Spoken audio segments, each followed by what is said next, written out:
It having reached the hour of 5:30, I am calling the November 25th, 2025 Modesto City Council meeting to order and ask the city clerk to call the roll. Councilmember Wright? Here. Councilmember Escudia-Brayton? Here. Councilmember Alvarez? Here. Councilmember Ricky? Here. Vice Mayor Bavaro? Here. Councilmember Williams? Here. Mayor Zwalin? Here. Will everyone please rise for the Pledge of Allegiance, followed by the invocation from Pastor Darrell Cummings, Christ Community Church.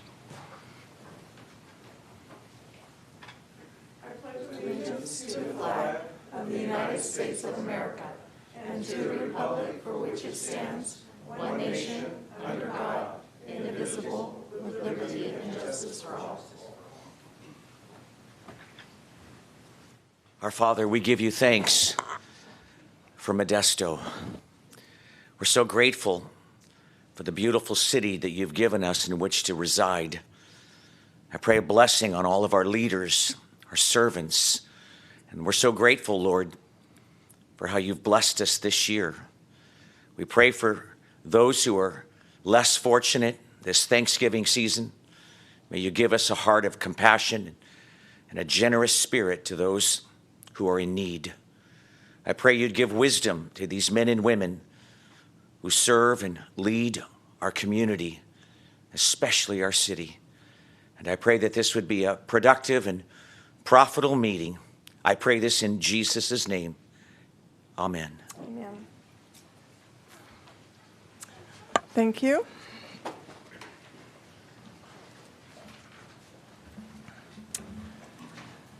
Does the city clerk have any announcements? No, Mayor. Do any of the council members have any conflicts of interest? Yes, Mayor. I have a conflict of interest with number 12. I have property near that area. All right, thank you. Will the city attorney report out on closed session? Yes, Mayor. The council met today in closed session on a matter related to anticipated litigation. No reportable action was taken. All right, thank you. Next is item 1, a proclamation declaring November 29th as Small Business Saturday. I will read the proclamation.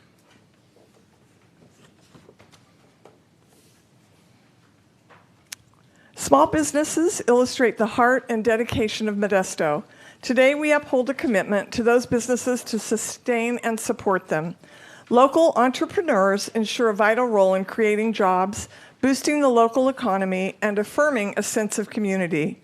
Small businesses employ nearly half the workforce and generate billions of dollars annually.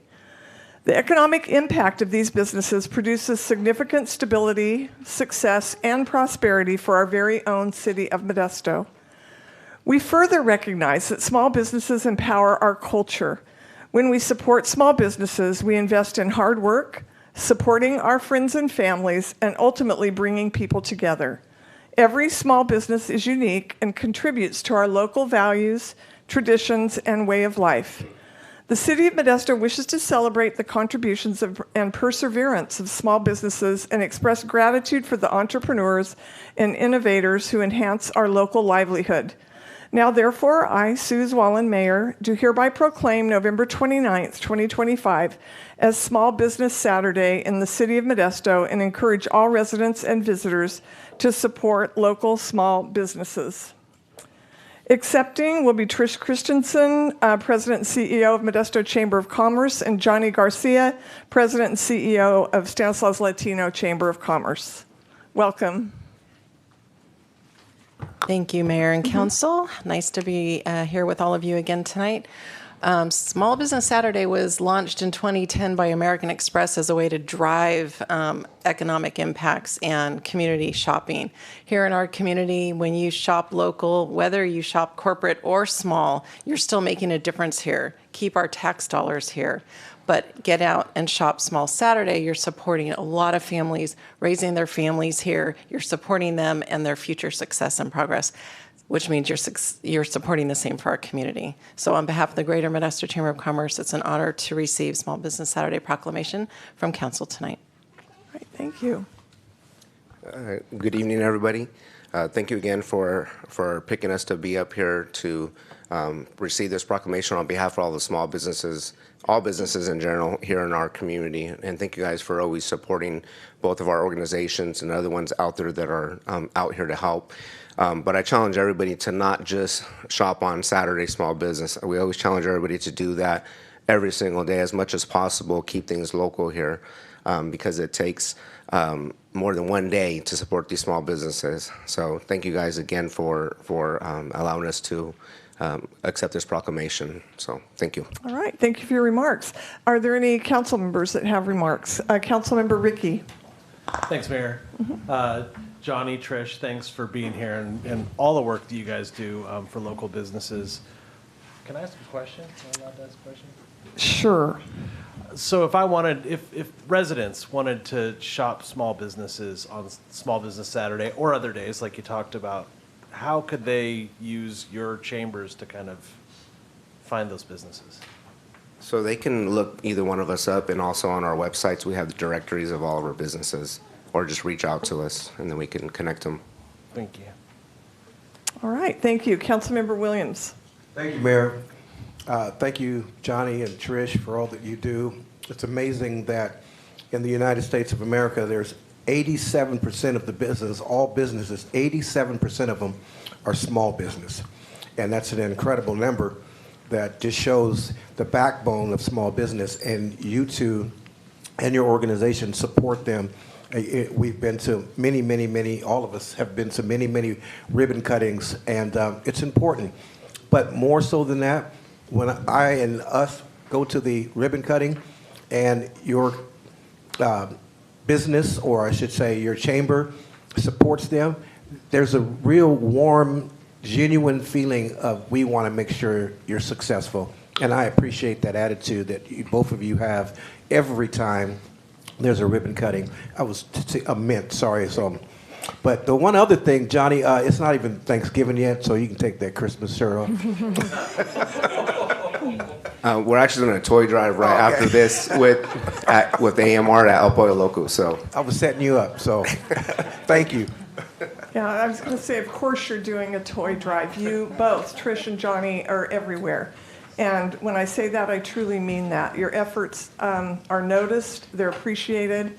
What you do for this community by being present and celebrating the many new businesses in our community is truly remarkable. And I really want to take this time to thank you for that. I don't often do that, and I want you to know that you're greatly appreciated in our community and do so much for the businesses of our community. So thank you. All right, Councilmember Wright. I need to correct Councilmember Williams. Sometimes he gets a little off on his figures. It's actually 99.9% of businesses by small businesses in America. So that's almost 100%. That's the new right. listing, sorry. Thank you for being here, and we will now bring the proclamation down for you to accept it. I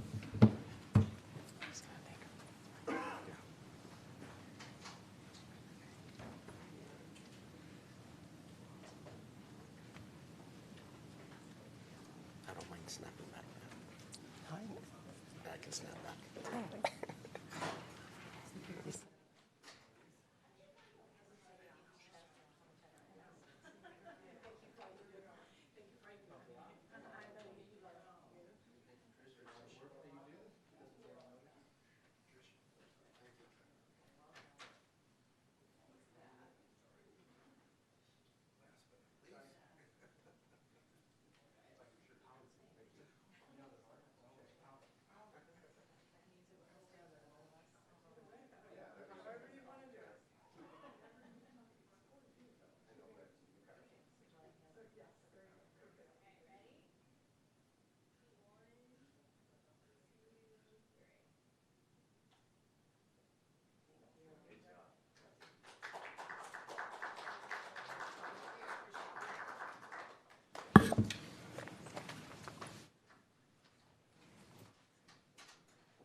All right. Next is a proclamation declaring November as Lung Cancer Awareness Month. And I will begin by apologizing for missing this at our last meeting at the beginning of November. We've streamlined our process, and I know that you were all ready to go a few weeks ago, but I'm grateful that you're here tonight. So I will read the proclamation.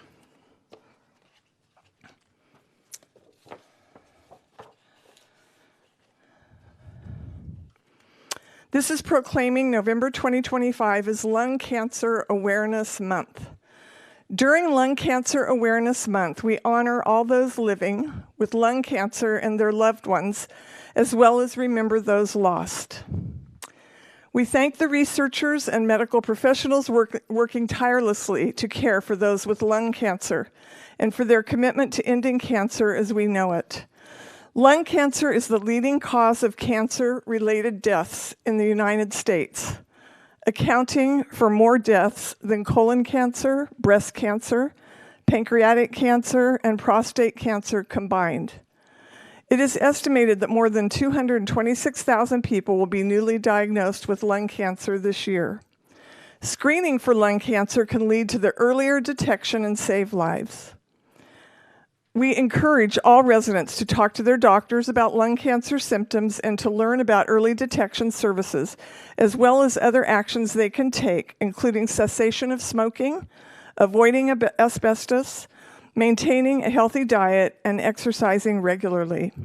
Now, therefore, I, Suze Wallen, Mayor, do hereby proclaim November 2025 as Lung Cancer Awareness Month in the City of Modesto, and encourage all residents to speak with their healthcare providers about lung cancer, as well as learn what we can do to prevent, detect, and treat lung cancer. Accepting the proclamation will be Sabrina Tour, founder and executive director of Creation for Cessation. Welcome.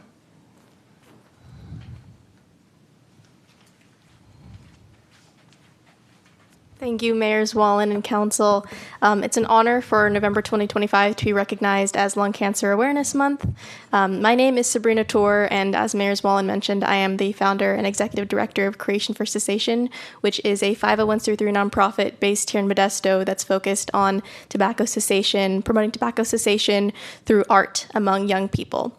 And so this month, local student chapters of Creation for Cessation have worked to achieve this vision by hosting Chalk the Walk events, by using chalk to write uplifting, positive messages throughout local communities. And through our vision, we aim to end youth tobacco usage to prevent future diseases such as lung cancer. Again, thank you very much for all of your efforts. Many of you have attended our events and supported our initiatives as a nonprofit. I also want to thank my Creation for Cessation team, including my COO President Addison Goulart, for making Creation for Cessation such an integral part of our community. I also want to thank my parents who are here today, and they're my biggest supporters. I also want to wish everyone a very safe and happy holidays.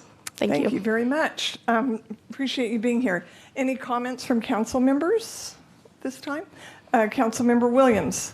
Thank you, Mayor. And I don't know folks at home who are watching this young lady speak, but she is still in high school, which is incredible for her to have this desire along with her her mindset that helps others to want to do and be a part of the same thing that you're wanting to do and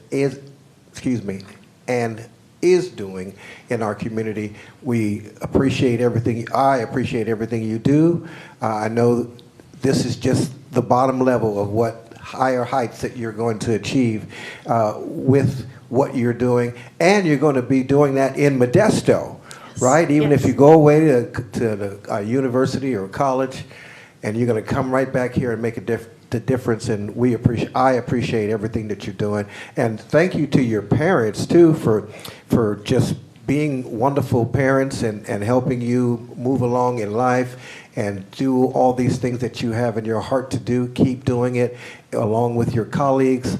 It just warms my heart to see that a high school student, probably the youngest person here in Modesto, that has a nonprofit organization that's already been around for at least a year and a half. So congratulations. Yes. Thank you.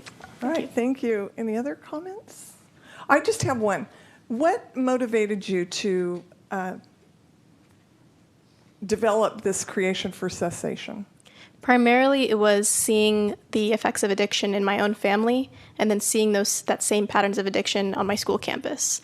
I wanted to end this cycle for really people at my school, and then I realized that this problem was just so widespread. So that's why we want to stay working in Modesto, but also expand outward. So really, it started in my own home. Great. Thank you so much both for being here this evening, and I'll bring the proclamation down. Thank you.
Next on the agenda is public comment.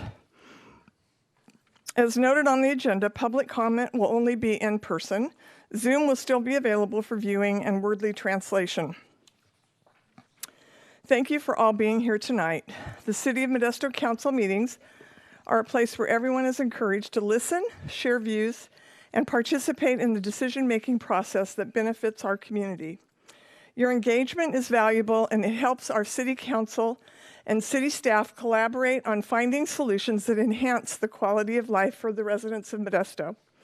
To be fair and equitable, every individual has the right to speak at this council meeting. However, it is imperative that we foster and maintain a respectful environment for the well-being and safety for everyone present at these proceedings. It is the mayor's responsibility to preserve strict order and decorum at all council meetings. Pursuant to the Charter of the City of Modesto, Article 6, the Mayor, Section 601, Powers and Duties of Mayor. The mayor shall have authority to preserve order at all council meetings and to remove or cause the removal of any person from any meeting of the council for disorderly conduct, to enforce the rules of the council, and to determine the order of business under the rules of the council. Accordingly, the City Council meeting decorum rules are as follows. Please be respectful of all presenters, council members, staff, and members of the public. Please refrain from clapping other than following a presentation. All speakers are encouraged to state their name and city of residence. All questions must be directed to the mayor. Please do not block the view of others by holding signs up during council meetings. Time limits for public comment is 3 minutes, but may be limited at the discretion of the mayor to manage the business of the council. Speaking over others or interrupting while others have the floor is not permitted. Cell phones should be turned off or shall be set to vibrate during meetings. Thank you for your patience and participation as we work together to address the issues impacting the community. Maintaining order and decorum during the City Council meeting is crucial in the effective governance of Modesto and ensuring the council's decisions are reflective of the community's priorities. Anyone disrupting the council meeting may be asked to leave. Does anyone wish to speak on any item under public comment? This is for items not on the council agenda, and you have 3 minutes to speak. Anyone wishing to address the City Council is asked to follow the rules of decorum. The rules are posted at the entrance of the chambers. I will read the speaker cards in the order that I received them. And the first is Hillary Moak.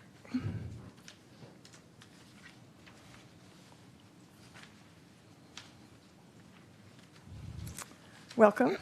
All right. Good evening, Council. My name is Hillary Moak. I am a citizen here, as well as the Central Valley Program Director for our local nonprofit, Yosemite Rivers Alliance, formerly known as Tuolumne River Trust. I'm here tonight to kind of highlight some positive projects and different events that have taken place at the Tuolumne River Regional Park. Just this past October, Rhonda Allen with our local California Native Plant Society chapter here led the coordination efforts of a community planting day to increase the number of native pollinator plants in the park. We were able to, the pollinator garden was planted around the historic wheat barge oak tree that's over near the Mary Grogan Grove section of the park. It's the park that is right behind the airport neighborhood. On November 15th, Operation 9-99 held their 122nd river cleanup. That turned out over 70 volunteers who removed 3 tons of materials, including 2 shopping carts and 6 tires from the river. My organization is collaborating with Stanco Health to coordinate community hikes at the Tuolumne River Regional Park to promote free, accessible, healthy recreation opportunities for our community members. We hosted a hike just this past Saturday. 22 participants came out to join us. 15 of them, it was their first time there at the park. So it was a really positive, good experience and a lot of first-time visitors. And then just this Thursday, for Thanksgiving, MJC is going to host their annual turkey trot, again, at the Tuolumne River Regional Park, right behind the airport neighborhood. I'm really excited to see all these positive changes in the park and all the meaningful memories that are being created. These changes are really made possible by the community, but also those who manage the Tuolumne River Regional Park.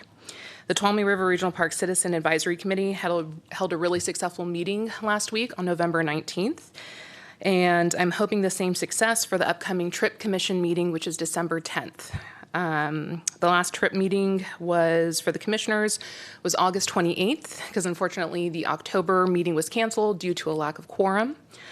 I'm encouraging all commissioners to ensure that quorum is met for the upcoming meeting so we can continue the positive momentum being created for this beautiful park. Thank you. Thank you. Next is Danielle Morgart.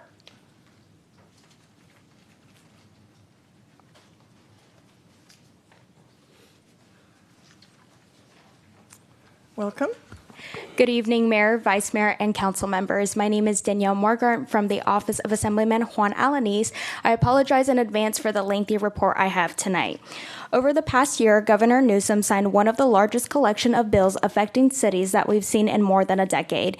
These new laws fall into a few major buckets: housing and land use reform, transparency and governance, homelessness programs, short-term rental enforcement, and CEQA streamlining. Many of them go into effect on January 1st, while others roll out through the middle and end of 2026. First, housing and land use. The legislature passed dozens of bills aimed at accelerating housing production and narrowing local discretion. This includes major updates to ADU and junior ADU processing, mandatory completeness checks, automatic timelines, new limits on impact fees, and a requirement that every city submit its ADU ordinance to HCD or risk having it declared invalid. Cities will also see broadened density bonus concessions, streamlined adaptive reuse rules, and new enforcement mechanisms for the state to intervene when housing laws are violated. One of the most significant changes, Senate Bill 79, goes into effect July 1st of 2026 and preempt local zoning to allow mid-rise housing near major transit stops in California's largest metro counties. SB 79, however, will not impact Stanislaus or Merced counties. Second, CEQA implementing reforms.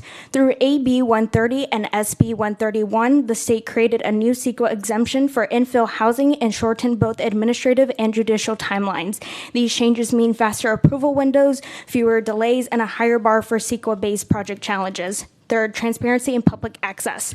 SB 707 represents the biggest update to the Brown Act in decades. It's just a new modernization to this bill.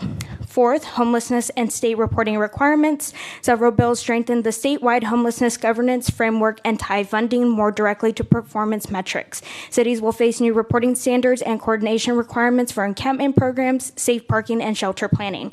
Fifth, short-term rentals and TOT enforcement. SB 346 finally gives cities the authority to require platforms like Airbnb and Vrbo to share listing and parcel data. This allows cities to enforce caps, ensure compliance with local ordinance, and collect the hotel tax they are owed. And finally, public record and cybersecurity. AB 370 recognizes cyber attacks as an unusual circumstance under the Public Records Act, giving agencies additional time to respond when systems are compromised. Our office has prepared an accompanying document that breaks down every major bill by category and lists them in order of which they are taking place. I did email this to Diane this afternoon, and I hope that you do receive it. Thank you and happy holidays. Thank you very much. Next is Dan Vega.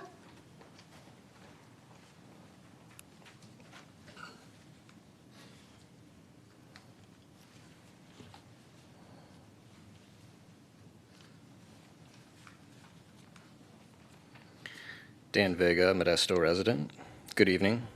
I want to speak about the proposed $188 million plan to demolish the Center Plaza and build a soccer stadium. I don't support it because it's a want, not a need.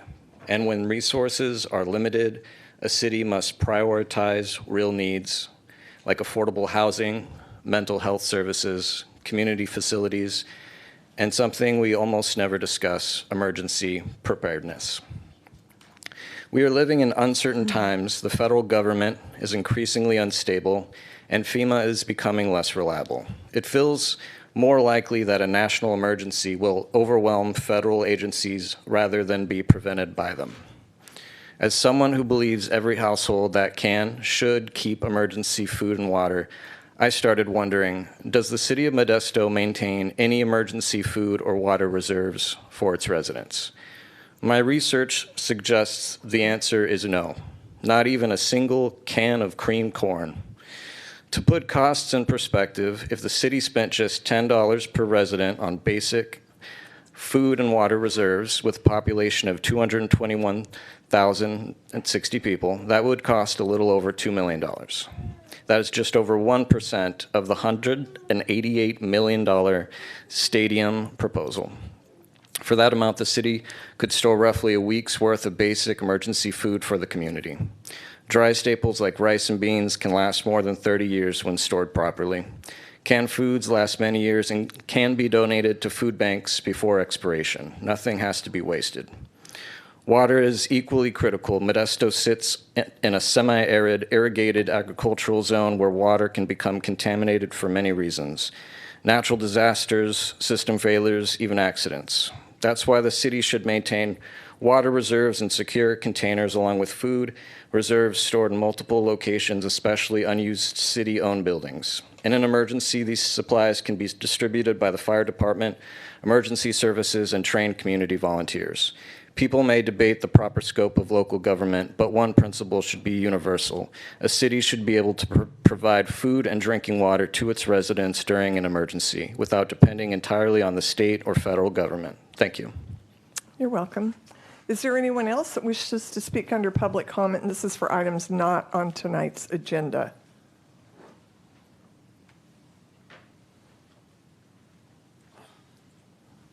Hi there. Hi, Mayor, Council. Juan Tellez, Alexander Tellez, West Modesto residents. Real quick shout out. I want to give a shout out to Councilmember Williams for attending both events last month that I shared with you all. One was the Youth Summit and the other was DevFest. These were highly attended events, and I think it's critical that we continue to support, especially around STEM, technology, innovation. And one way you can do that is by attending our December 9th, 2026 Innovation Social. We're still looking at a location, but that'll be crucial for planning what's next in 2026 around AI, blockchain, technologies, and how we invest in technology here. I will also be organizing a New Year's Day hike alongside VIP, Latino Outdoors, and Empowerate. So if you guys are interested, currently the California State Park is going through an envisioning process, which ends on January 4th. So we'll just be in time in regards to getting public comment in and figuring out what that state park is going to look like. And how we want to develop it. So it'd be cool to kind of see our identity kind of showcased at the state park as well. So thank you, appreciate you. Thank you. All right. Anyone else at this time? All right.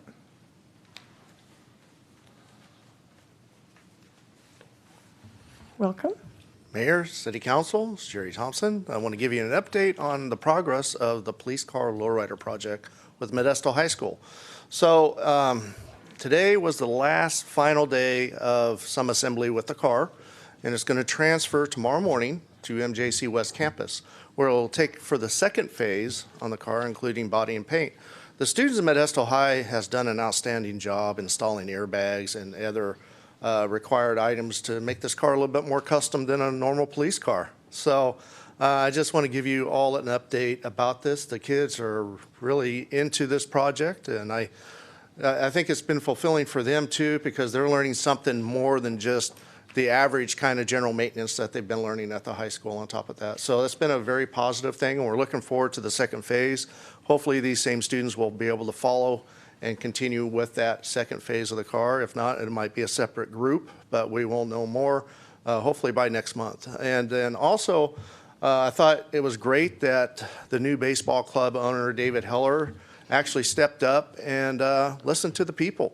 I know there was a lot of backlash about it. I went to all the meetings that he asked for people to attend, and yeah, one meeting got pretty rambunctious, but it got ironed out, and I think that's a stand-up person that's willing to do that. A lot of business, or a lot of, I would say, professional ball clubs, I don't think they would take the time to listen to the community that they're coming to get that feedback. And I like to thank all of you for standing there and supporting him through that, because I did talk to a couple of his employees, and they said, yeah, it was a pretty rough 3 days right out the gate. So I think it was very outstanding that all of you were there to show that support also, because it just brings the community much more together, that everybody's working together and supporting a new club that's going to continue in Modesto.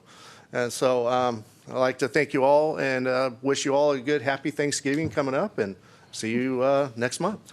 All right, thank you. Any other members of the public for items not on tonight's agenda? All right, seeing none, next on the agenda is consent items. An item may be removed from consent and discussed at the request of a member of the public or council member. Is there anyone on the council that would like a consent item removed for further discussion? Is there anyone in the public that would like a consent item removed for further discussion or comment? Seeing none, will the city clerk please read the consent items?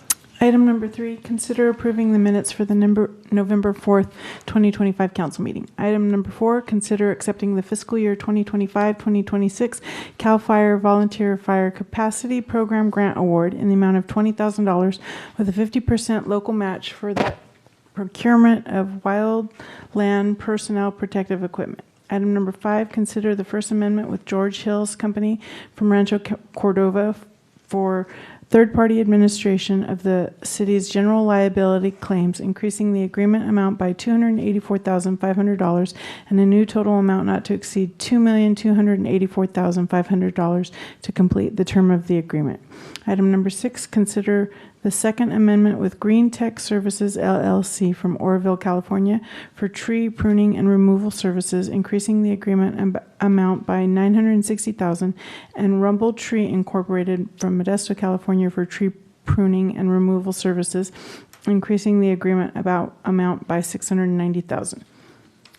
Item number 7, consider approving the purchase of 30,487 square feet of real property located at the assessor's parcel number 016-034-014-000 in Grayson, California, owned by Stanislaus County for $91,461 plus $10,000 in closing costs to be used for the Grayson Water Infrastructure Improvements Project. And item number 8, consider approving an agreement with Badger Meter Incorporated from Milwaukee, Wisconsin for Beacon AMA software for software as a service, meter reads, and associated hardware for a total amount not to exceed $398,194 over 5 years. All right, may I have a motion to approve the consent calendar? So moved. Second. Moved by Councilmember Wright, seconded by Councilmember Alvarez. Will the clerk please call the roll for this item? Councilmember Wright? Aye. Councilmember Escutia-Brayton? Aye. Councilmember Alvarez? Aye. Councilmember Ricky? Aye. Vice Mayor Bavaro? Aye. Councilmember Williams? Aye. Mayor Zwallen? Aye, carries unanimously. Next on the agenda is council comments and reports. Do any council members have any comments and reports? Councilmember Wright. Yeah, I'd like to report our crime stats are down in all categories from last year to this year. And one of the biggest improvements is our homicides are down 100%. We haven't had no homicides in the city of Modesto past year. My hat's off to our police department, our Chief Brandon for the great work him and his officers are doing, and also our chat team, and also our community service people that help out on crime reports. They're doing a great job, and we need to just recognize great work they're doing to make our city safe. Thank you. Councilmember Alvarez. Thank you, Mayor. I want to echo what Jerry Thompson said earlier about giving kudos to the Roadsters owner, David Heller, and him listening to the community. I think that was a big, what's the word I want to use, indicator of him being committed to the city of Modesto's baseball culture long term. It's those little things that count. And so I appreciate him and his team for that. Second, I want to highlight an event coming up, the South Modesto Businesses United annual Christmas Posada. In years past, they've seen up north of 1,000 families, kids, come out to get free gifts from the South Modesto Businesses United membership. And it's hosted at Los Amigos Tire on Crow's Landing. And what to expect for families who attend, which is free toys for the children, one each. Delicious hot chocolate that Rosa and I enjoy every year. So does David, actually, and Jeremiah. And then sweet bread and tamales, and then a free grocery bag for every single family while supplies last. And so that's taking place Wednesday, December 3rd at 6 p.m. at Los Amigos Tire Shop, 1700 Crow's Landing Road. And then lastly, I want to give a brief update on the Cesar Chavez Park renovation project. It's coming along well. My fiance and I drive there every day to go home from downtown where our offices are at. And I think my colleagues had pointed it out too, that the skate park, I think the second skate park in the city of Modesto is well underway. I think it's entering another phase. But all the cement, all the infrastructure is laid. In addition to the skate park being phase 1 completed, there's a lot of foundational infrastructure that's already been completed. The public restrooms have gone up. As if you drive by there, it's all fenced off, and there's always constant construction there, and the project's on schedule. So that's good to know. And we're excited. My family's excited for that ribbon cutting as well. So that's it, Mayor. Everybody, I wish everybody a happy Thanksgiving and a happy holiday season. All right, Councilmember Ricky. Thanks, Mayor.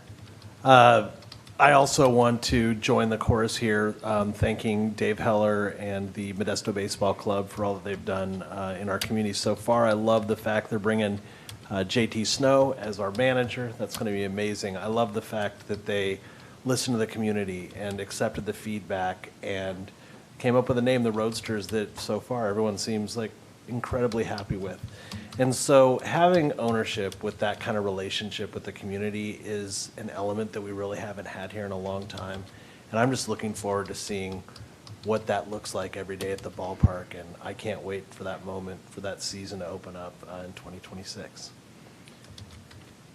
I also want to echo Councilmember Wright's sentiments about the success that we're having in policing.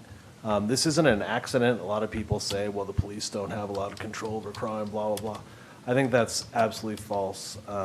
The way that our police department has harnessed technology, along with increasing the size of our force, not only our sworn officers, but our non-sworn, CSOs and rangers and chat, it impacts crime, and it's working, and it's in the numbers, and it's undeniable. And so I appreciate the work, and I thank our police department for all that they're doing. And finally, I just want to acknowledge, Lily and Betty and Jerry in the audience and all the work that they've done on the lowrider project with MPD and with Modesto City Schools and with MJC, and watching the progress and seeing the pictures of those kids working on that car. Like, these are real skills these kids are going to be able to use in the future. Plus, it brings them closer together with the different elements that keep our community safe. And it's an incredible project, and you guys have pushed so hard to make this thing happen, and I just really appreciate it. Thanks, Mayor. Councilmember Williams. Thank you, Mayor. And I do want to jump on that same bandwagon with my colleagues, one being the baseball's new name, as well as what we were talking about for the toy giveaway in South Modesto. I believe, correct me if I'm wrong, Councilmember Alvarez, but isn't there a tree lighting on Monday? Yeah. Oh, okay, so stay tuned for that information. However, I do want to thank all of those who went to and participated in the Veterans Day Parade. It was outstanding. It was 4 times larger than it ever had been in the past, ever. It was done at the Gallo Center and went down I Street. It was very, very, very well. The ceremony went very, very nice. We were able to honor the 5 to 6 branches of our military and those that were there. And some of the individuals who turned in their photos were on the screen, the 25 or so foot screen, and they were honored that way. But it was really, really good, and I want to thank the mayor and all those that were there to honor those individuals who received awards.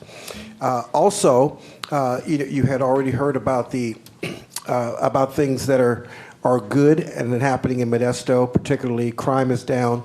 However, traffic safety is not. So we are entering into the holiday season. So we want to slow down. It gets dark earlier. We want to be very, very, very careful with our vehicles, including myself, because I'm on those same roads. So we definitely want to make sure of that. Then also as far as Chief Wise, this is his last. Mayor, were you going to talk about that? I don't want to mess anything up. Go right ahead. Huh? Or are you Go going to right talk about ahead. it, Joe? Okay. Boy, I'm just taking everybody's stuff. So stay tuned for that information as well. But other than that, happy Thanksgiving to each and every one that are online and those that are here. And then on that day, November 27th, will be my birthday. So I guess I'm a turkey. Take it away, Joe. All right, Councilmember Escudia Brayton. Thank you, Mayor. I also was in attendance for the announcement that was super exciting about our new renamed team. And the Roadsters was very well received once it was announced. It was announced in grand style with the owner, Dave, driving up in a Roadster convertible car indoors. So that was quite flashy and a lot of fun. But anyways, it did, he articulated the support and the warmth he felt from the Modesto community like is no other. And he also articulated the collaboration he felt from the City Council in making this come to fruition to today. And he said, and he was quoted and it was caught on camera and on record, that he plans on just giving it his 100% and plans on staying here for a long time. So that is wonderful to know and much more fun and entertainment to come. Also, it being Small Business Recognition Month, I attended a very thoughtful ceremony put on by S.J. West, and that is a multi-generational small business family here in Modesto. They have resided in this area and contributed to our community and been in business for over 116 years. And they're relocating their headquarters to the northern side of Modesto, and to just plan on making it a community building. They said they will have a living room for the community there, and they really are developing it with community in mind. So it was lovely to be there and represent the city and just have a lot of people come out and just support them. And it was multi-generational, were represented, and just different parts of the community were there. So it epitomized small business, community, and multi-generational support in business. Keeping with the theme of small business, today I had the honor of attending Mancini Sleep World relocation. Again, this is a business that could have left Modesto, but they wanted to stay in Modesto, and so they just relocated to a new site and are making it bigger and expanding it. So that's wonderful. Again, giving us opportunities for jobs and options on mattresses to sleep on. So they are now by where are they? By Trader Joe's on Dale. So if anyone is interested, as was mentioned earlier, this Monday, December the 1st, will be tree lighting being put on by SMBU, South Modesto Business United. Anything that encourages community and the celebration of the holidays and just the beauty of the lights by tree lighting should be supported. So I encourage you all to go there. It's going to be at 6 at night. It will be at the corner of Crow's Landing and Crow's Landing and Hash. There'll be atole, there'll be sweetbread for all to enjoy, and we'll all be there. So if you guys want to initiate your holiday celebration, I encourage you all to attend. I certainly will be there. You all have a wonderful Thanksgiving. Be safe. Don't overeat. And if you do, make sure it's yummy food. Enjoy your family, your friends, and many blessings. Thank you. I will not duplicate the multitude of activities that were reviewed that many of us attended. I did attend at Stanislaus State a Beam Circular conference that was incredible. A huge conference to discuss that biocircular economy, which will transform our community, I do believe. City Ministry Network, I was honored to attend, where our Jessica Hill presented about economic development in our community. Everyone's invited to hear updates on what we are doing in our community, which is a lot of activity, as you can hear, as you heard tonight. I participated along with Ruby Bridges Walk, which commemorated Ruby Bridges is still alive. She was a little girl that was very brave and courageous in the South, and was accompanied by 4 U.S. Marshals to be able to attend school. And it's still commemorated right here in Modesto, so I love to participate in that walk every year to remember her and her courage.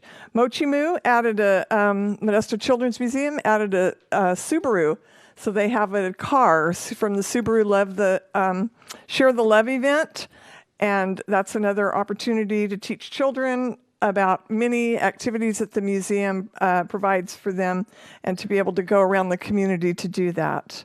I am always honored to attend the Modesto Police Department promotions ceremony. There were several that were quite noteworthy, and was honored to be there. It's a great celebration for our officers that do so much to protect our community. We have the giving machine at the Mall in Modesto, which is a vending machine to buy gifts, which are from the purchase from the nonprofits, locally and worldwide. So you can participate in that rather than maybe buying a gift for someone to consume. You buy a gift that would help someone else that's in need in our community. So that's at the mall until, I believe, December 12th. That's it for me. I think everybody covered the baseball announcement plenty. So any other comments? Not at this time. Does the city manager have any comments and reports? I do. Thank you, Mayor. Just wanted to say with deepest gratitude to Chief Kevin Wise and his distinguished career in serving our community all these years. We wish you all the best in the future. Kevin's last day is Monday. Hope you enjoy your retirement. It's well-deserved, and wish you the best in the future. All right. That is very noteworthy. Thank you so much for your service to our community. Next on the agenda is hearings. Item 9, hearing to consider accepting the fiscal year 2024-25 annual report of funds held for future improvements and making findings related to each security on file. And we will have a staff report. Thank you, Mayor, City Council. Jessica Hill, Director of Community and Economic Development. So as a little bit of background, state law allows local jurisdictions to collect impact fees as a condition of approval for a development project to be able to construct facilities needed for future development. These fees may only be used for the specific future improvements identified during that project approval time. The City of Modesto currently has 3 development projects where funds were deposited for, one in 2001, one in 2005, and one in 2008. The first project was at 1024 Florence, which was deposited in 2001 for $2,500, and it was in order to provide connection to the city sewer system. And so since the sewer service is not currently available, those still remain in trust until we actually have access to connect to the sewer. The second project is at 3055 Floyd, otherwise known as the Shadow Creek Apartments. Those were deposited in June 2005 of $23,393. As a condition of their approval, it was deposited in order to create or construct the portion of Beta Street on the north side of the property. And what we're waiting on is that property to the north still has not developed, and so the funds will be utilized when that property to the north does develop.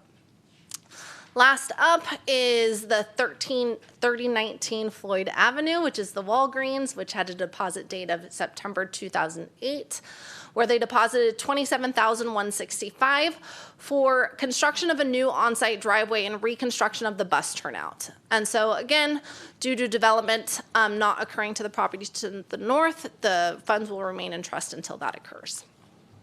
With that, I'm happy to answer any questions. Otherwise, I do have the recommended council action. All right. Does council have any questions of staff? Councilmember Scudia-Brayton. Thanks for that report, Jessica. Thank you for that report. Are the funds held for future use reevaluated once that need arises, just to take into consideration increase in costs of material and labor and all that? So do you just go on the amount set aside back when, or do you reevaluate that funding at the time of need?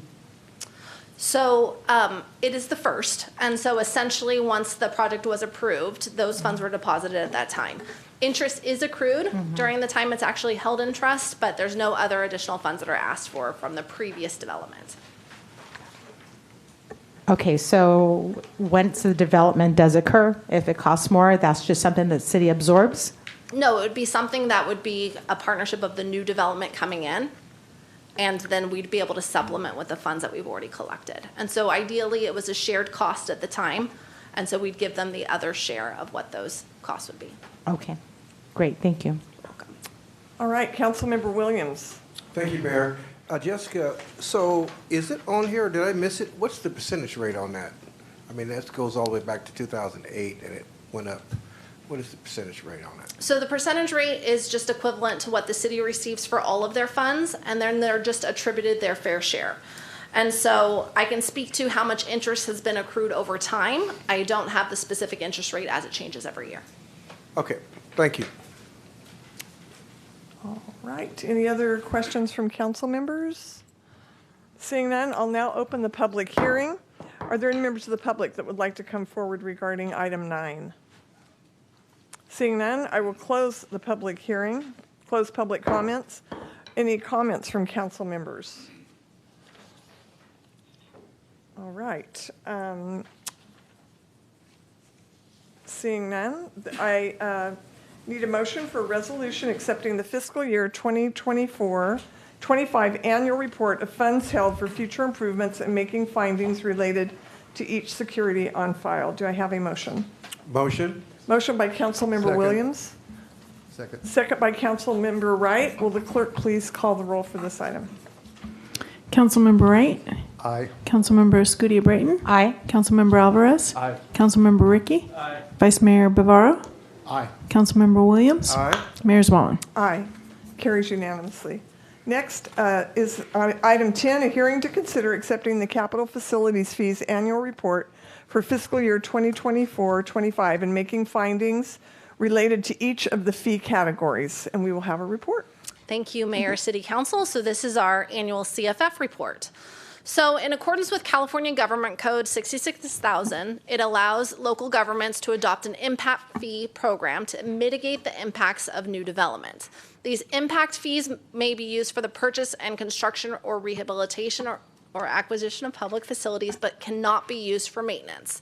They are typically paid at the time that the building permit is issued. So the City of Modesto CFF program was established in 1987, and it's collected on all new construction and expansion projects which are within our city limits and our sphere of influence. All of our funds that we collect through the CFF program are segregated from the general fund and each in their own category as well.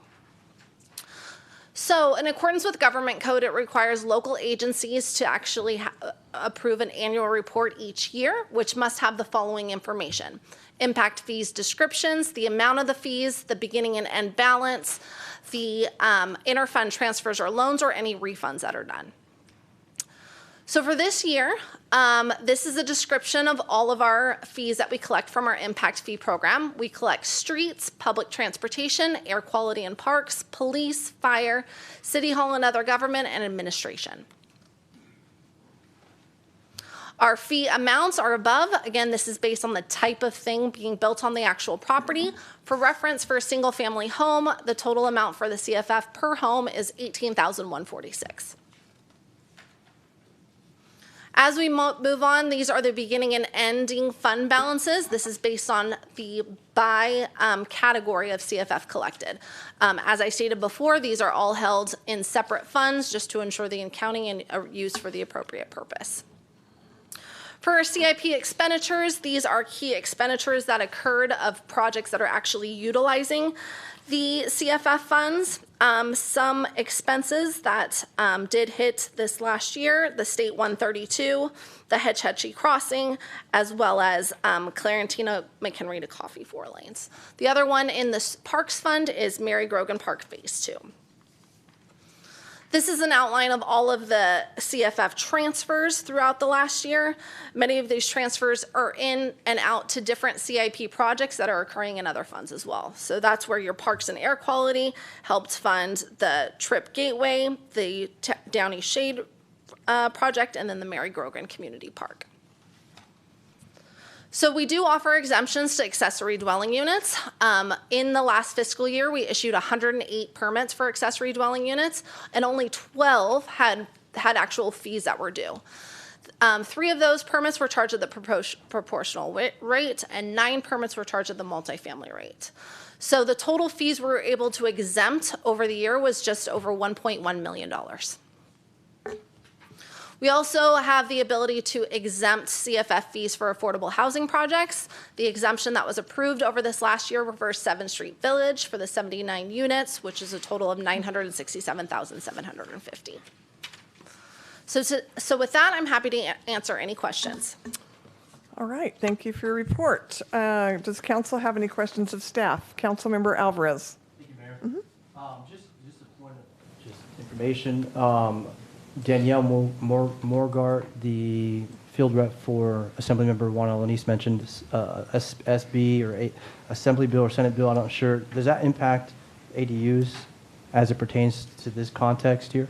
I do not believe so, but I can connect with her and ensure it does not. Okay, thank you. Because I didn't quite get that, but I wanted to make sure that we're not missing something there. But this, I feel like this probably came before that is going to be activated at the state level anyways. Okay, thank you. Thanks. All right, Councilmember Escutia Brayton. Thank you, Mayor. As a line item, we have single-family residential and I'm looking at the fee amount and its breakup of CFF program development within city limits slide, oftentimes or on occasion, daycares and nursing homes are within the single family structure, the dwelling of the home. How was that identified and how was that built out? Yeah, once the actual property is developed, the CFF fees are assessed at that time. And so in many of those cases, people are choosing to utilize their home already into a daycare. So no further fees would be due. They would have just originally paid for the single family home fee. Okay, so they're not charged for single family fee and then again for the daycare or the nursing home fee? This would be a standalone daycare fee. I see.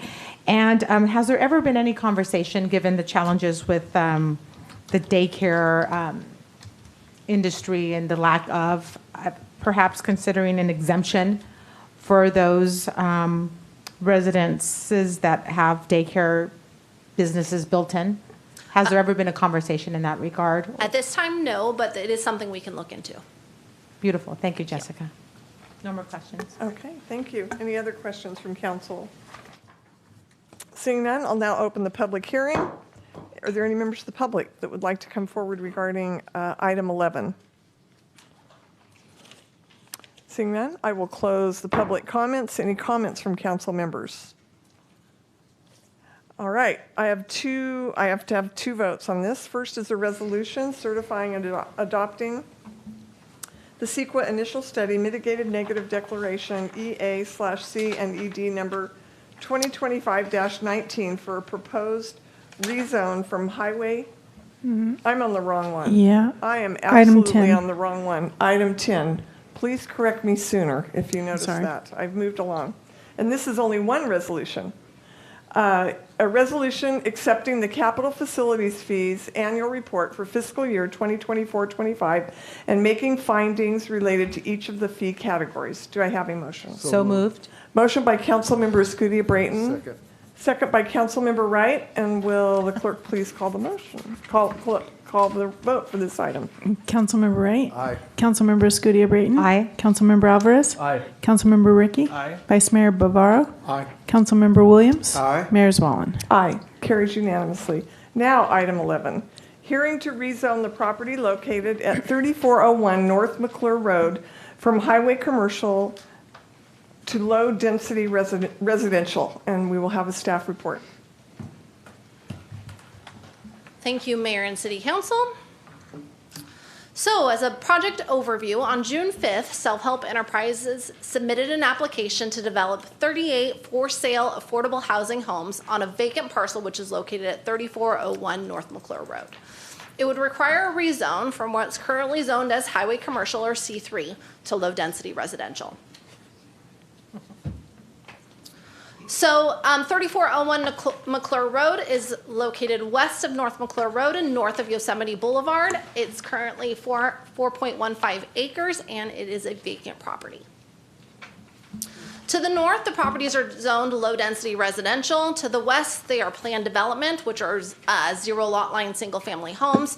And to the south and east, the properties are zoned highway commercial. So the project's being developed through a partnership with Self-Help Enterprises and Stanislaus Equity Partners. All the homes will be affordable to households who earn less than 80% of the area median income, with a focus on first-time home buyers. Another perk of the project is there will be ongoing homeowner education, basically preparing those first-time home buyers to actually start paying a mortgage and become mortgage ready. It proposes a housing prototype that can be deployed throughout the city, including infill and surplus lots, which are challenging to develop. The total cost of the project is about $13 million for 38 units. This project was able to utilize the ARPA funding that council set aside for our affordable housing trust of $500,000. It was able to leverage $4.2 million into Cal Home secondary financing and $7 million from the new market tax credit programs. And this will help fund the first 17 homes. The average home sizes range from 1,100 square feet to 1,400 square feet and are a mix of 3 and 4 bedroom homes. And the anticipated sale prices for the homes will be from $380,000 to $400,000. These are some proposed elevations of the homes.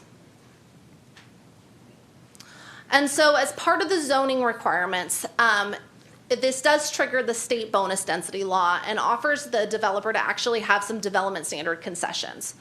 And so because it's 100% affordable, they receive up to 4 development concessions, and they're choosing to utilize 3. So the 3 concessions they're looking at is a reduction in the minimum lot width from the standard 50 to 60 to approximately 20 feet, a reduction in the minimum lot requirement from 5,000 to 5,500 square feet to a minimum of the 2,900 square feet per lot, and a reduction in the required number of off-street parking spaces from 2 spaces per unit to 1 space per unit. And we see these concessions, we see these types of concessions in a lot of our other housing developments as well. So we are seeing kind of standard lot size to be around that 3,000 range at this time. So in regards to CEQA, the proposed change will not be detrimental to the public health, safety, or welfare. The proposed change will result in the orderly and planned use of land and is in accordance with the community objectives that are set forth in our general plan. And all of the concessions align with many other approved housing developments within the city. An initial study was completed and has determined that the proposed project will not have a significant effect on the environment or specific mitigation measures. And the city proposes adopting an MND in accordance with the requirements of the CEQA Act.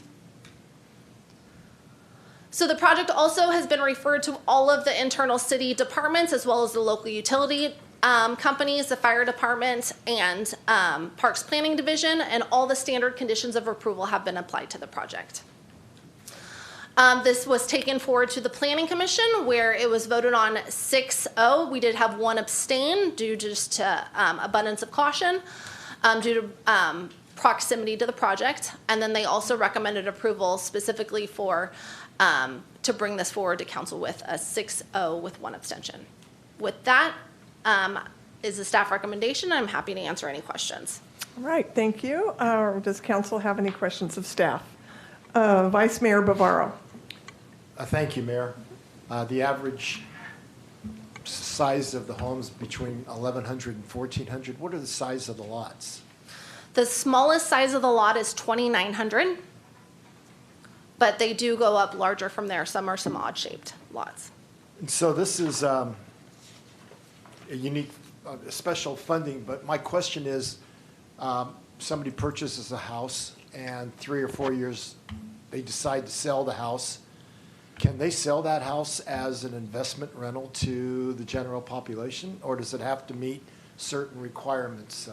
So with the funding sources that are utilized for the project, it has to be for those who are under 80% of the area median income. And so there is a covenant that will be added to the property to ensure that it stays with someone who is under 80% of the income.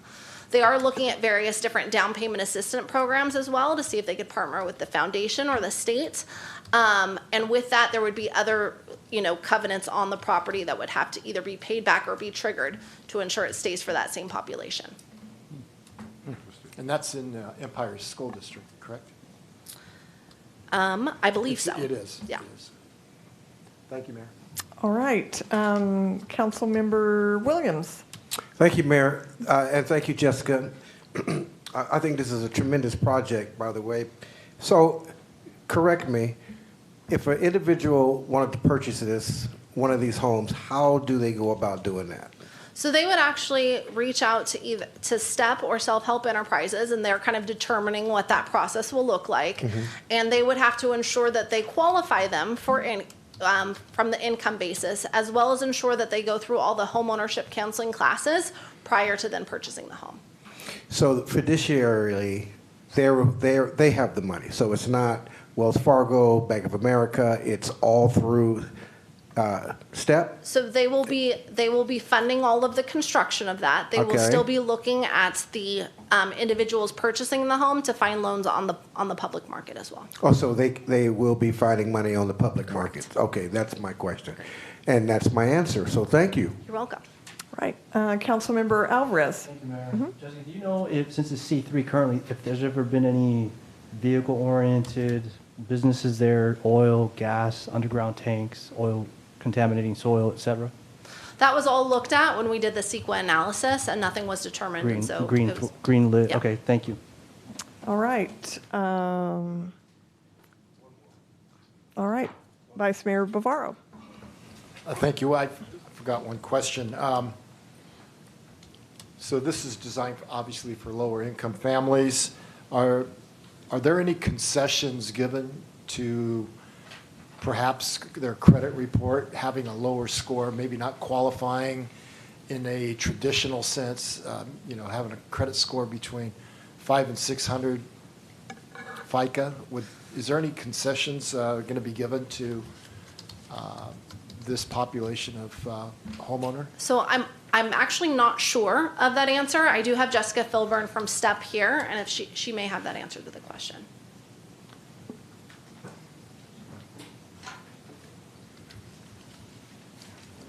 Hi there, Council, Mayor Swallen. We're actually working with the Community Foundation, as she mentioned, special financing tools, for instance, the Shared Appreciation Fund, which could offer equity sharing for buyers. Through agreements, they actually do, between 5 and 10 years, have to maintain ownership and then transfer ownership if they purchase the property for under 80% AMI. We're actually still working through qualification terms with self-help enterprises, so I don't have an answer on specific credit scoring, but they do offer lower credit scores than traditional. Thank you. All right, Councilmember Williams. Thank you, Mayor. One more question, either Jessica or, so what is the timeline? So those that are listening tonight, when can they actually apply for this? Okay. When can they apply for this? And then what's the main timeline? Maybe you said it, Jessica, I'm not sure, on the completion of the project. So completion of first 17 units will be by February 2027. So we are beginning to process applications beginning Q3 or Q4 of next year. And then it'll be on a rolling basis when we build additional units. The expectation is the next 12 to 18 months for the completion of the project. Okay, and then the other one is when can they actually start applying for these? Do they need to wait till February the 27th or 2027, or are they going to get in the queue now? How is this going to work out? So our anticipation is beginning looking at counseling programs fall 2027 and put them through self-help enterprises qualification process because there will be 17 completed units by February 2027. So I'm sorry I don't have a more specific answer for you. We're still building the capital stack, but they will be completed. 17 units, so roughly half of the campus, will be completed by February 2027. And so the expectation is over about a quarter before we would be accepting applications for beginning approval process. Okay, and then one final question, I hope. Is it landscaped on the front and on the back, or do they have to do that themselves? I believe it's both, but for sure the front, and I can get an answer for you. Okay. Front only. Oh, thank you. What? David Becerra is also with us. He's with Self-Help Enterprises, and the answer is the front. Front. The front only and not the back. The front only. Yes. Thank you. All right, any other questions from council members regarding this item? Seeing none, I'll now open the public hearing. Any members of the public that would like to come forward regarding item 11? All right. Hi, Kevin McClarty, District 1. I just wanted to know if a person buys one of these homes and then their total family income goes up after they're already in the home, and now they no longer qualify as being 80% of the average income, I think you said it was, or standard income for the valley or for Modesto. Do they have to move out, or what happens? And what what happens to them? Or are they mandated to sell the property? Or are they allowed to stay there? And then the other thing I'm wondering is, would these people be prohibited from running a home business from within these homes? Or would there be any sort of restrictions that they could not run a home business from them, or would they be allowed to do it like everybody else is? Thank you. All right, thank you. Thank you, Jessica. Thanks. So the individual households would have to qualify at the time of application and to purchase the home. The second part of this question was an in-home business. And so what we'd have to do is if they would like to do one, they would go through the same process that we require of any other home-based business in Modesto and have a separate business license associated with that. All right, thank you. Any other comments from the public regarding this item?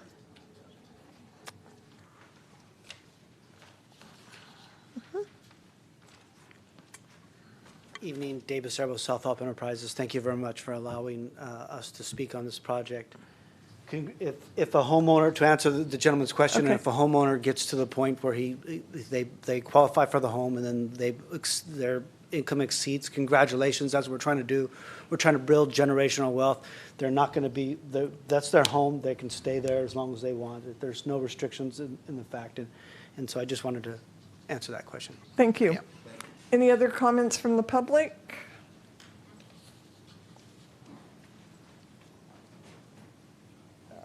All right. See lots of names, clicking on, clicking off, clicking on, clicking off. So, all right, no other comments from the public. So I will close public comments. Any comments from council members? Vice Mayor Bavaro. Thank you, Mayor. This project, first of all, I'm going to support this project. It's in my district, District 4. We earlier this evening had a speaker raise a question about affordable housing in Modesto, and I appreciate you staying through the meeting and hearing this presentation.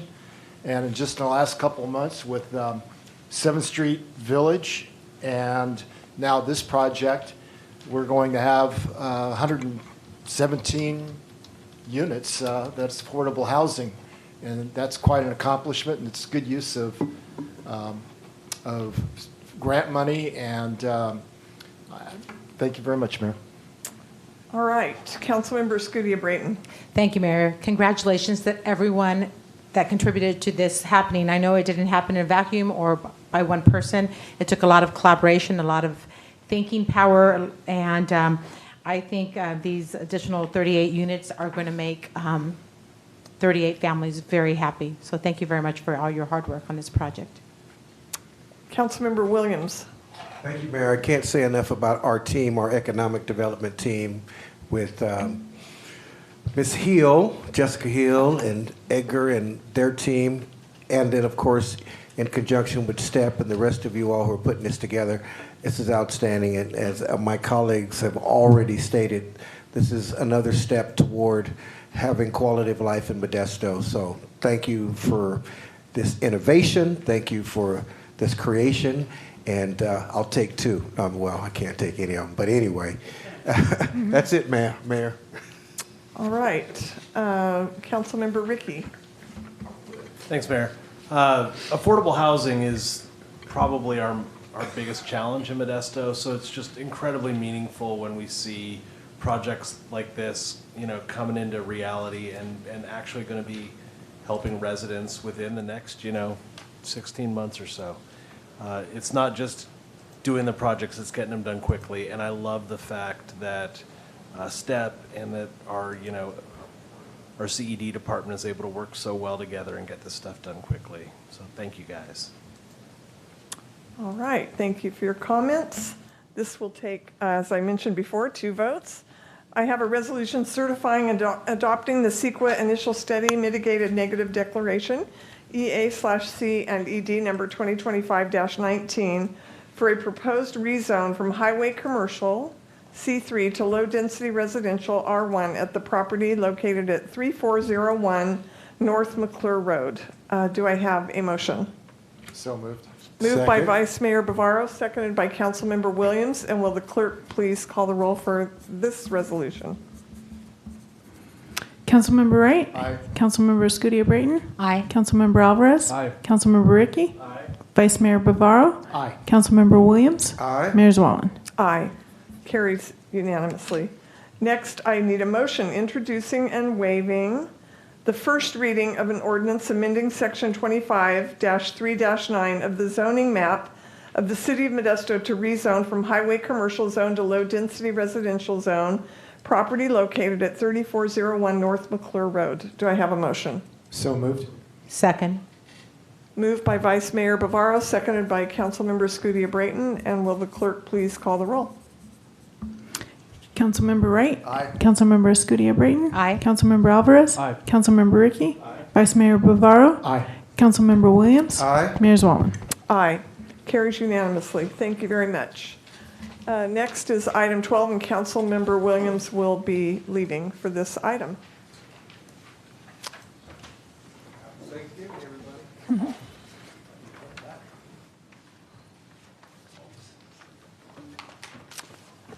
All right, we have a hearing to approve the issuance of bonds by the California Municipal Finance Authority for the benefit of 7th Street Village LP to provide for the financing of the 7th Street Village project for the purposes of satisfying the requirements of the Tax and Equity Fiscal Responsibility Act of 1982, issuance of a home investment partnership loan in an amount not to exceed $5 million, and approval of a license agreement for placement of private stormwater facilities in right-of-way. And we will have a staff report.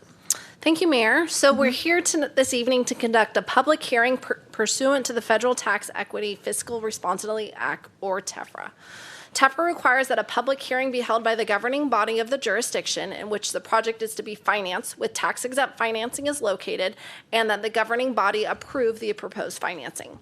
Visionary Home Builders has asked that the California Municipal Finance Authority, the CMFA, be the issuer of the tax-exempt financing in an amount not to exceed $50 million of tax-exempt revenue bonds to finance and refinance acquisition, construction, development, and equipping of 79 unit qualified residential rental project to be owned and operated by the borrower located on 7th Street within the City of Modesto.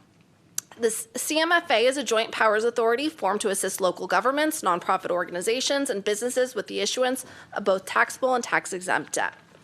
The debt to be issued by CMFA will be the sole responsibility of the borrower, and the city will have no financial or legal obligations or responsibilities regarding the repayment of the debt. All financing documents will carry disclaimers that the loan will not be an obligation of the city, and the city will also bear no cost in the issuance of the proposed debt. This is a private loan with the borrower and their bank. All right. Does council have any questions of staff?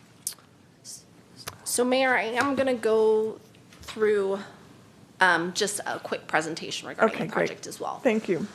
So just an overview of the 7th Street Village project. It's located on 7th Street between I and J. It's 79 units, 12 which are one bedroom, 35 two bedroom, and 32 3 bedroom, 2 bath units.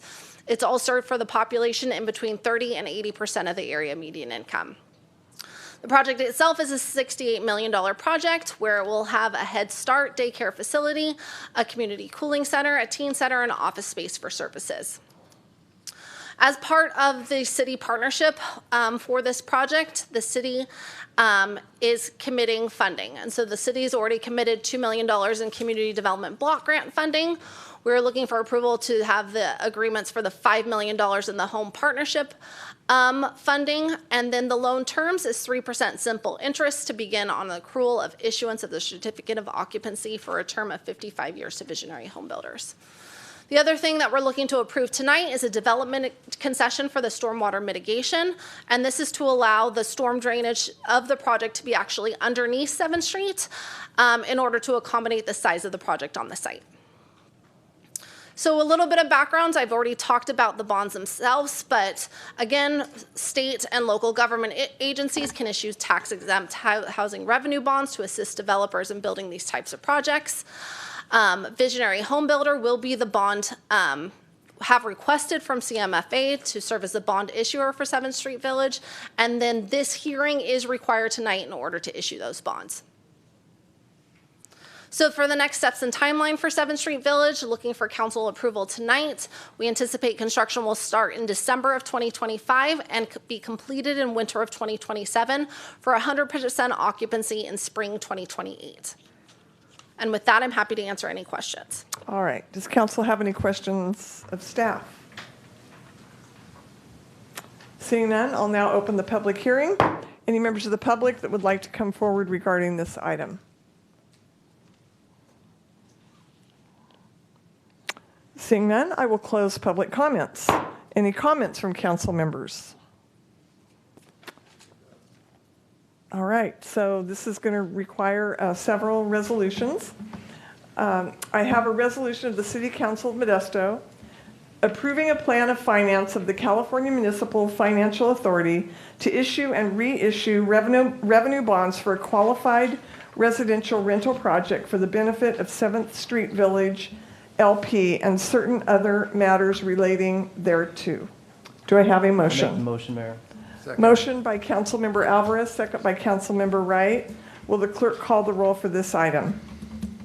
Councilmember Wright. Aye. Councilmember Scudia-Brayton. Aye. Councilmember Alvarez. Aye. Councilmember Ricky. Vice Mayor Bavaro. Aye. Councilmember Williams. Oh, I'm sorry. And Mayor Zwollen. Aye.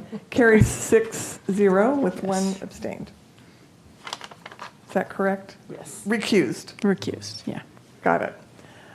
Next, I have a resolution approving a home investment partnership program loan in a total amount not to exceed $5 million at 3% simple interest to begin accrual after the issuance of certificate of occupancy to Visionary Home Builders of California Incorporated, a California nonprofit, Stockton, California, for the development of 7th Street Village, an additional $150,000 for staff activity delivery, and authorizing the city manager or his designee to negotiate and execute agreements. Do I have a motion? So, Go ahead. so moved. Motion Second. by Councilmember Alvarez, second by Councilmember Scudia-Brayton.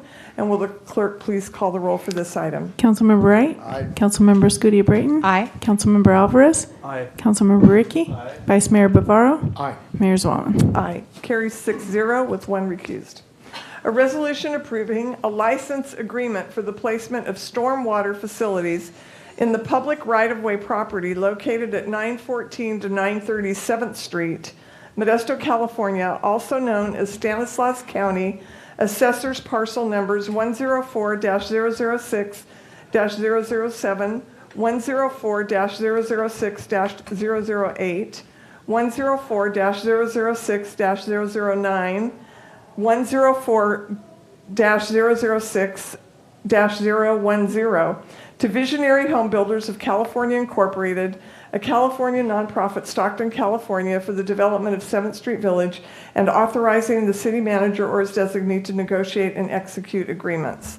Do I have a motion? So moved. Motion by Councilmember Scudia-Brayton. Second by Councilmember Alvarez. And will the clerk please call the roll for this item? Councilmember Wright. Aye. Councilmember Scudia-Brayton. Aye. Councilmember Alvarez. Aye. Councilmember Ricky. Vice Mayor Bavaro. Aye. Mayor Zwollen.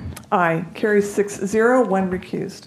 A resolution approving a First Amendment to the Community Development Block Grant funded loan in a total amount not to exceed $2 million at 3% simple interest for 55 years to begin accrual after issuance of certificate of occupancy for acquisition, pre-development, site improvements, and off-site improvements of 7th Street Village, and authorizing the city manager or his designee to negotiate and execute the amendment.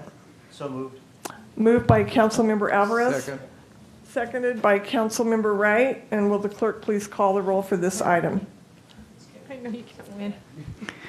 Councilmember Wright. Aye. Councilmember Scudia-Brayton. Aye. Councilmember Alvarez. Aye. Councilmember Ricky. Vice Mayor Bavaro. Aye. Mayor Zwollen. Aye. Carries 6-0 with one recusal. Are there any matters too late for the agenda? Seeing none, I'm calling this meeting of the City Council to be adjourned.